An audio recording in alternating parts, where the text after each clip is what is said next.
Arizona Territory, July 1878. The sun had barely cleared the red rock cliffs when the girl stumbled into the edge of the cattle camp, skirts dust-caked, boots split at the toe, eyes sharp with exhaustion. "We walked 2 days to get here," she said, voice rough as creek gravel, one hand clutched tight around a boy of about 5, the other gripping the hand of a girl, maybe 7.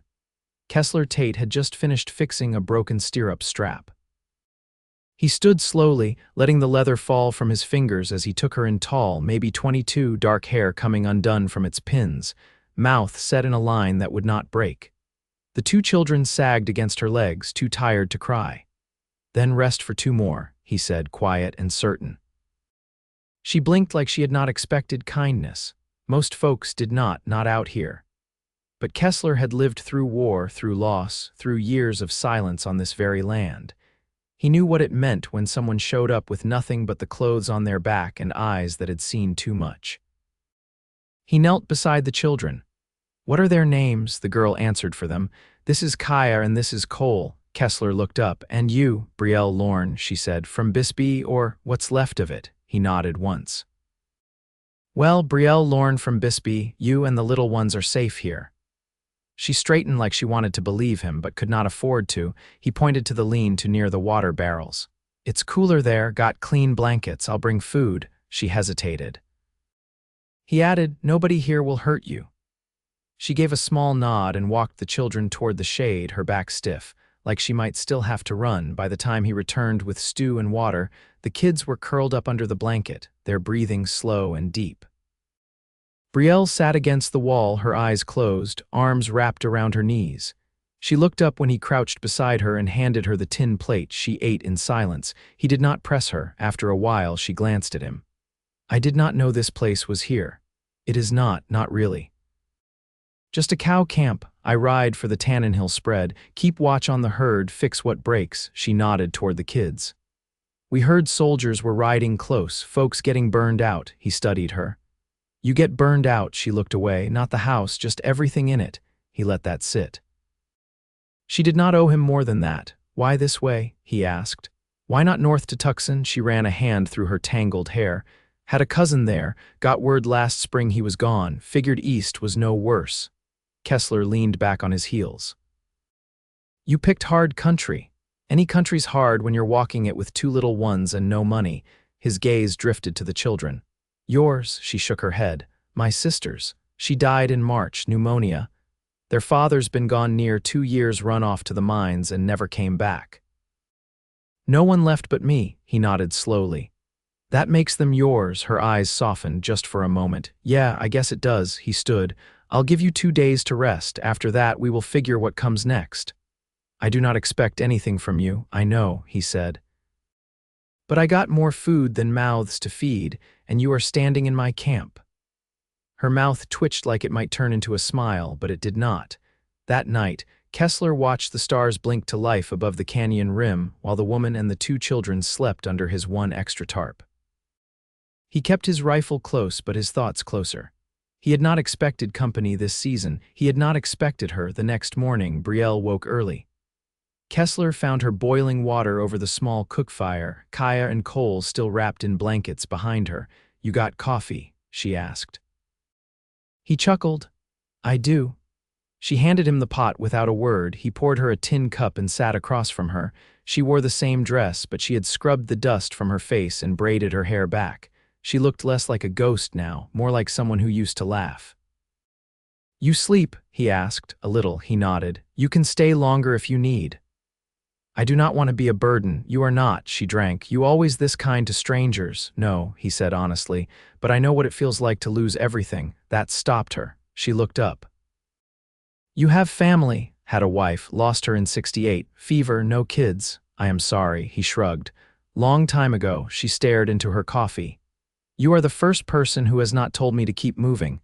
You walked 2 days to get here, Brielle. You can rest for 2 more. This time she smiled, just a little, but it stayed. By evening, the kids were up and exploring the edges of camp. Kaya found a jackrabbit's skull and carried it around like treasure. Cole tried to help Kessler tack a saddle, though he was mostly in the way. She likes bones, Brielle said, watching Kaya with a fond shake of her head. Always has. You are good with them. I am trying. That is all it takes. The second night, Brielle brought out a small book from her bag, worn at the edges. She sat near the fire and read softly to the kids, their heads resting in her lap. Kessler listened from a few feet away, arms folded, boots crossed, his heart quiet but awake. When the fire burned low and the kids were asleep again, Brielle stayed by the coals. Kessler joined her. "You are not what I expected out here," she said. "What did you expect? Someone hard, mean, most men have been since. Since you were on your own," she nodded, "but you are different." He looked at her, really looked. "So are you." She held his gaze, the firelight dancing between them. There was a silence, but it was not empty. It was waiting. Kessler reached for a stick, stirred the coals. "You want to stay a little longer, I would not mind." She did not answer right away. Then she said, "I think I would like that." Her voice was soft, but it held more weight than anything she had said before. And in that quiet, with the stars overhead and her shoulder just inches from his, Kessler Tate started to feel something he had not felt in a long, long time. Hope. The third morning dawned pale and dry, with a sharp wind threading through the junipers. Brielle was already up, kneeling by the fire pit, coaxing the flame back to life with a twist of dried grass and pine bark. Her hands worked steady, practiced. Kessler watched from a few yards off, crouched beside a water barrel, rinsing his face with a strip of cloth. She hadn't seen him yet, and he didn't call out. There was something quiet in her movement that he didn't want to break. Kaya and Cole were still asleep, curled under the canvas, their small bodies tangled like roots. Brielle stood and stretched her arms over her head, the hem of her dress catching on a thorn bush as she moved. She tugged it loose without looking down. "You always wake up this early?" Kessler asked, walking over. She glanced at him, eyes not startled, just alert. "Used to earlier, had a milk cow once. She didn't care what time the sun came up." "You miss her." She was stubborn and kicked the bucket every other day, but yeah. "I do." A faint breeze tugged at her braid, and she tucked the end back behind her shoulder. Kessler crouched beside the fire, adding a few more sticks, careful not to smother the flame she'd built. "You ever work with cattle?" he asked. "Not the way you mean. I know the smell, though." "And how to patch a fence with twine and a prayer." He gave a small nod. "You learn fast. I didn't have much choice." That was as close to complaint as she came. Kessler respected that. "I've got a stretch of line fence to tend," he said. "Could use another set of hands if you're willing." She looked toward the tarp where the children still slept, then back at him. "If they can come with me. They can walk the ridge. It's shaded most of the way, and there's water by the cottonwoods." She studied him, weighing something. "I'll help," she said, "but not for charity. It isn't." They left an hour later, the sun creeping up the seams of the canyon. Kessler led the way, saddle bags packed with jerky, biscuits, and a waterskin. Cole rode the back of a mule, one hand tangled in Kaya's sleeve as she walked beside him. The ridge trail sloped gently, bordered by pinon and chaparral, the scent of creosote hanging in the warming air. Brielle walked beside Kessler, her step even, eyes scanning ahead. "You been riding this same trail long?" she asked. 6 years. Fence don't hold long in this country." "Elk rub it down, rain eats the posts." "How far does it run?" "From the South Bend to the old mining shaft. 15 miles, give or take," she whistled low. "That's a lot of wire. Most of it's still standing, just needs tending." They reached the broken stretch near midday. One post had rotted clean through and leaned like a drunk against a boulder. Kessler unpacked his tools, handed her a short-handled shovel. "You want to dig?" She nodded and dropped to her knees without a word. The earth was dry and stubborn, but she worked without slowing, jaw tight with focus. Kessler cut new wire and set aside the replacement post. "You do this with everyone who passes through?" she asked, not looking up. "No one else has passed through." She stopped digging, resting one hand on the handle. "That's hard to believe, it's true." He handed her a canteen. She drank, then passed it back. "I guess I'm not used to being the only one." "You're not now," he said. "Not anymore." She met his eyes then, and something passed between them, soft, unexpected. She looked away first, but not in shame, just to keep moving. They worked until the sun leaned westward. Kaya and Cole played at the creek, their laughter carrying down the slope like birdsong. When the post stood straight again, Kessler twisted the last length of wire tight and stepped back to check their work. "Sturdy," he said. "You do good work." She wiped her hands on her skirt. "It won't fall tonight." They rested under the cottonwoods, the children eating cold biscuits and brushing ants from their sleeves. Kessler sat beside Brielle on a flat rock, the heat between them quiet but steady. "You ever think about settling somewhere?" he asked. "I used to, back before everything changed." "And now, I don't know," she said. "I don't know what settling looks like anymore." He nodded, not pressing. She turned toward him after a long silence. "Why did you stay out here all these years?" He looked out at the hills, worn and gold in the slanting light. "Because I didn't know how to go back." And after a while, there wasn't anything to go back to. She was quiet a moment, then said, "I understand that." They walked back as the canyon turned amber and violet. Kaya rode the mule now, her head nodding with sleep, Cole slung against Brielle's hip. Kessler carried the tools, Brielle the leftover food. They didn't speak much, there was no need. Back at camp, Brielle settled the children near the fire. Kessler brought her a tin plate with what stew he had left. She took it without a word and sat beside him. There was a long stretch of silence, broken only by the wind in the cottonwoods. Then she said low, "I could keep helping if it's all right. I don't know where we're meant to go next, but I can work." He didn't answer right away. Just looked at her, the firelight catching the curve of her cheek, the steadiness in her eyes. "You don't owe me anything, Brielle." "I know," she said, "but I'd like to stay if the offer still stands." He nodded once. "It does." She exhaled, slow and full, like she'd been holding her breath for longer than she realized. And under the stars, with the fence mended and the children safe, it felt for the first time in a long while like something solid might be starting to grow. By the fourth morning, the rhythm between them had settled into something unspoken but certain. Kessler rose early to saddle the roan gelding, and Brielle joined him without needing to be asked, her sleeves already rolled to the elbow. She held the bridle steady while he adjusted the rigging, hands firm, eyes clear. Kaya and Cole stayed in camp with a woman from the Tannin Hill Line camp who arrived with a wagon load of salt blocks and seed potatoes. Her name was Eula, a widow from the Verd Valley who'd buried 3 sons before 30 and didn't flinch at much. She took to the children with the dry humor of someone who'd seen too much to be sentimental, and Brielle trusted her in a way she hadn't trusted anyone since before her sister died. As the sun climbed, Kessler and Brielle rode east toward the bluffs. A small herd had broken off the main group, and he needed to track them before they wandered too far. Brielle didn't ask questions, just followed, her spine straight in the saddle, the borrowed hat shading her face. They rode in silence for a while, the only sound the creak of leather and the soft clop of hooves over rock.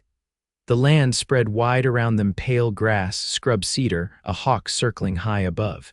It was a long way from anything. That had always been the point. "Did you ever think about leaving this place?" Brielle asked, not looking at him. "I did, once." "What stopped you?" "Didn't know where else I'd go." She nodded slowly, then said, "I used to think that way. Then I started moving and couldn't stop." He glanced at her. "You thinking of stopping now?" "I don't know yet. It's the first place that hasn't tried to spit me out." They found the strays mid-afternoon near the dry arroyo, 3 heifers and a calf picking through mesquite.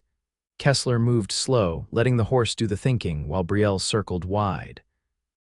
She didn't rush them, just eased in behind with a quiet patience he hadn't expected from someone who hadn't ridden herd before. Once the cattle were turned and headed back west, they rode behind them, letting the animals set the pace.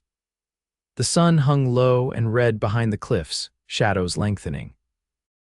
"You ever think about marrying again?" she asked, not abrupt, just curious. He didn't answer right away. "I did, a while ago, but I didn't meet anyone I'd want to wake up next to every morning, not until now." She slowed her horse just enough to fall in beside him. "That's brave to say. No braver than putting your life in a stranger's hands." "I haven't," she said, voice soft but certain. "Not anymore." He looked at her, and this time she met his eyes without turning away. They didn't speak much after that. They didn't have to. By the time they reached camp again, the night air had cooled. Eula had fed the children and laid them down with wool blankets and a whisper of a song Brielle didn't recognize. Kessler unsaddled the horses while Brielle checked the kids, brushing Kaya's hair back from her forehead, tucking Cole's arm beneath the quilt. Later, they sat near the fire, both of them quiet. The stars were sharp above, and the wind had gone still. "I don't have much to offer," she said, watching the flame. He stirred the coals with a stick. "Neither do I," she shifted toward him, "but I can cook and mend, and I don't scare easy, and I'd stay if you asked." "I was going to ask," he said, looking at her fully now, "not because I need help, but because I want you here." She reached for his hand. Her fingers were rough, warm, real. "Then I will stay," she said, and that was it. No grand declarations, no promises carved into stone. Just two people, worn thin by the world, choosing each other in a quiet moment beneath the stars. Choosing to build something steady, something that could last. The children would grow in that canyon, knowing safety for the first time. The fences would hold longer now, the meals warmer, the silences companionable. And in the hush of each day's end, as the fire burned low and the desert cooled, there would be the soft, unshakable truth of what they had chosen together. The rains came late that year, but when they finally did, they came in long, low drizzles that soaked the ground slow and steady. By then, Brielle had sewn curtains for the canvas shelter and carved a small cradle from cedar scraps for Cole, who still drifted into nightmares some nights and needed something solid to cling to.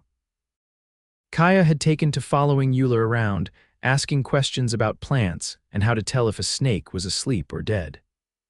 Kessler built a second lean-to off the rock wall, wide enough for a cot and a table, and they moved into it as a family without saying so aloud. It just happened, like a creek finding its course. One morning in late September, Brielle stood at the edge of the garden patch she'd started near the wash, holding a rusted hoe in one hand and wiping sweat from her brow with the other. The soil was rocky, unforgiving, but she'd managed to coax green from it, onions mostly, and a few beans. She didn't know if they'd last the winter, but something about planting them made her feel like this wasn't just a place they were passing through. "You think those'll hold through frost?" Kessler asked from the shade of the cottonwood, arms crossed as he watched her work. "If they don't, I'll try again next year." "You planning for next year, then?" She stood upright, resting the hoe against her shoulder. "I think I am." He stepped forward, his boots quiet in the damp earth. "I've been thinking about building something more permanent, timbers not far upriver. A sawmill near Walker Canyon runs a flatbed twice a month." She met his gaze. "You mean a house?" "I mean 4 walls and a door that shuts," he said.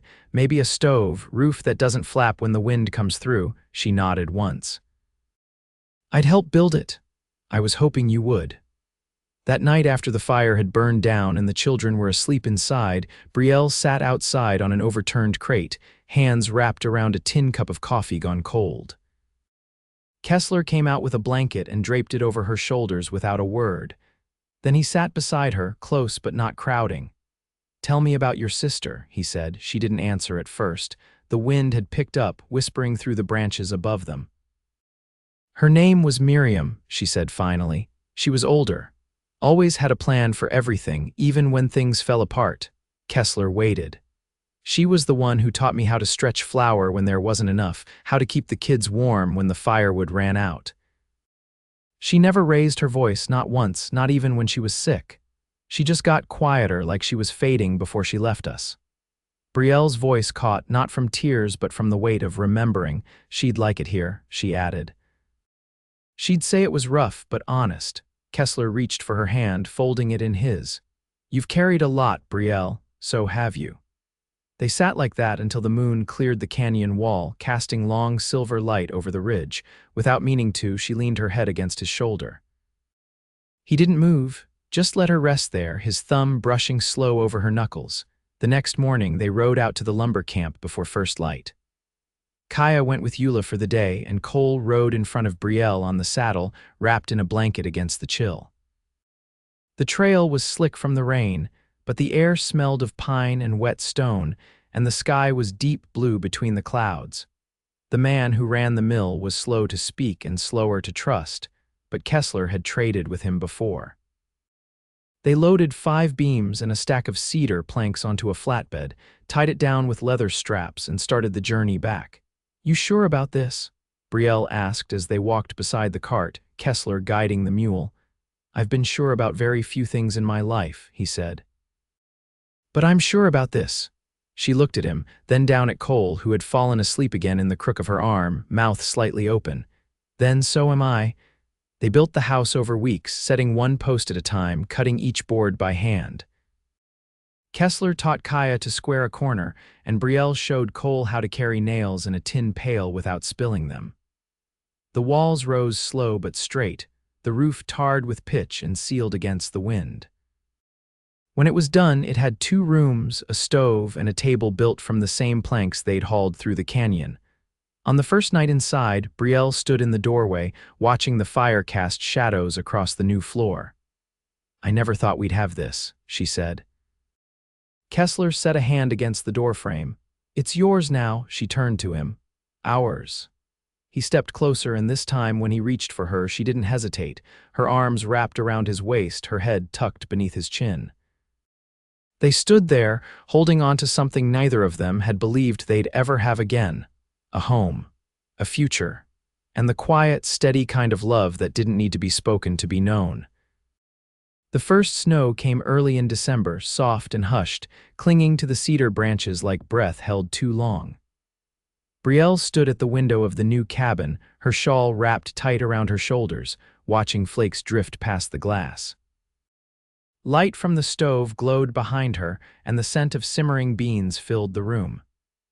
Kessler was outside splitting kindling, his coat dusted from the work, his motions slow and even. Kaya sat cross-legged by the hearth, carving a piece of pine with the small knife Eula had given her, tongue caught between her teeth in concentration. Cole lay on his stomach nearby, humming to himself as he traced shapes in the ash with a stick. The quiet was easy, not empty. It had taken months to build this stillness, one stone at a time. Brielle turned from the window when the door opened. Kessler stepped inside, boots heavy with snow, arms full of wood. He set the stack near the stove and pulled off his gloves, shaking out the cold. "Roof's holding," he said, brushing snow from his collar. "No leaks near the eaves." "I'd expect no less," she said. "You watched me seal every last seam." He stepped closer, his expression unreadable but his eyes warm. "That I did." She reached out and touched his wrist just for a moment. "Soup's nearly done. I'll take care of the mule first. Don't let Kaya burn herself. She's careful." Brielle looked toward the girl, who was now testing the strength of a carved handle against her palm. More than she used to be. Kessler pulled the door open again, then paused. "I wrote to the man who runs the school out by Camp Verde. He's willing to take 2 more come spring." Brielle blinked. "You didn't say anything." "Didn't want to promise if it wouldn't come through." She folded her arms, not from cold. "School means time away. Just a few hours a day. They've got a bell and a real chalkboard. He says they teach reading, numbers, even geography." Kaya looked up at the word, her ears sharp. Brielle glanced at her, then back at Kessler. "You want them to have more than this. They already have more than they did." "But I figure it's not wrong to keep going." She smiled, slow and full. "You think ahead more than I thought. I've had reason to lately." He stepped out into the snow without waiting for more. Brielle watched the door close behind him, her fingers pressed to her lips. That night, after the children were asleep and the fire had settled into glowing coals, Kessler returned from checking the fences. He eased down beside her on the bench near the hearth, his hands warm from his pockets. She'd mended his coat earlier that week, and the stitches lay neat along the hem. "I saw a fox near the creek," he said. "White as the snow around it, didn't run when it saw me. Maybe it knows this place is safe." He looked at her, his brow softening. "It is, you made it that."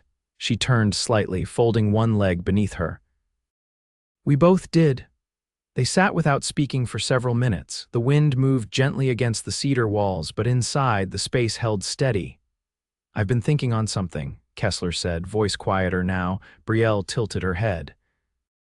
"Should I brace myself?" He didn't smile, but his eyes held something more than humor, something settled. "I want to marry you, Not for appearances or law or to make things tidy, but because you're what I look forward to every day. Because I can't imagine a morning without your voice in it." She stared at him, her hand slowly curling against her knee. "I don't need a preacher or a paper," she said. "But I'd stand beside you for every season left to us." He reached for her then, his fingers finding hers, their palms fitting like they had always known each other. She leaned forward, pressing her forehead to his, and in the hush between them, something old and aching eased at last. They married 2 mornings later, beside the creek that had first brought her to this place. Eula said the words, standing between the cottonwoods with Cole clinging to her apron, and Kaya holding a sprig of winter sage in her mittened hands. There were no rings, just a promise passed from eye to eye, hand to hand. Kessler lifted her veil, a scrap of her sister's old lace, and kissed her once, slow and certain. Brielle had never felt more grounded, or more free. In the weeks that followed, snow deepened. The cabin grew warmer, not just from fire, but from the life within it. Kessler carved a second chair for the table. Brielle taught Kaya to bake cornbread without burning the edges. Cole stopped waking in the night. The sky stayed open above them, but they no longer felt small beneath it. One morning in late January, Brielle sat on the porch, wrapped in a thick shawl, watching the sun lift over the far ridge. Kessler came up behind her, resting his hands on her shoulders. "You thinking on something?" he asked. She reached up and laced her fingers with his. "I was just wondering how I ever thought I had nothing." He bent forward, his lips brushing her temple. "You had the strength to keep going. That's never nothing." She turned her face toward him then and kissed him quiet and lasting, the kind that didn't ask for anything, only gave. Behind them, Kaya's laughter rang out from inside the house, followed by the clatter of spilled flour and Cole's startled yelp. Brielle pulled back just enough to see Kessler's eyes. "You ready for that?" he grinned. "Born ready." They stepped inside together, hand in hand, into the warmth of their home. Snow still fell outside, but within those walls, there was only light and love and the promise of every morning still to come.